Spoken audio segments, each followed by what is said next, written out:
भगवान बुद्ध की शिक्षाओं के अनुसार लगातार उदासी या दुख के गहरे कारण होते हैं।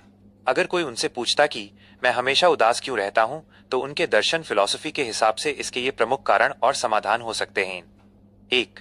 तृष्णा, डिजायर, अटैचमेंट। बुद्ध ने बताया है कि दुख का सबसे बड़ा कारण तृष्णा है।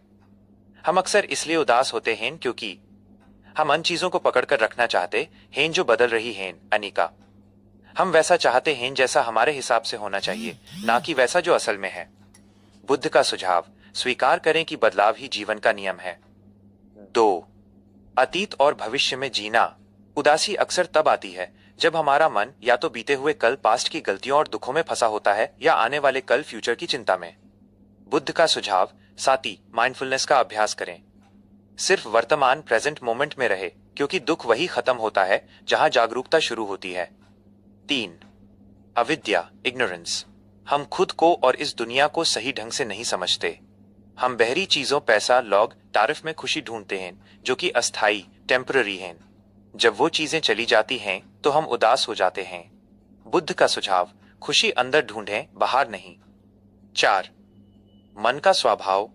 बुद्ध कहते हैं हम वही बनते हैं जो हम सोचते हैं। अगर हम लगातार नकारात्मक, नेगेटिव बातें सोचेंगे तो उदासी हमारा पीछा ऐसे ही करेगी जैसे बैलगाड़ी के पहिए बैल के पैरों का पीछा करते हैं। बुद्ध का सुझाव, अपने विचारों को साफ रखें। मेडिटेशन, ध्यान के जरिए मन को शांत करें। एक प्रेरक कहानी। जब किसा गौतमी अपने मारे हुए बच्चे को लेकर बुद्ध के पास गई थी, तो उन्होंने उस उदासी से निकलने के लिए रोने से माना नहीं किया, बल्कि उस ये अनुभव कराया कि दुख सबके जीवन का हिस्सा है। जब हम ये समझ लेते हैं कि हम अकेले नहीं हैं, तो हमारा बोझ हल्का हो जाता है।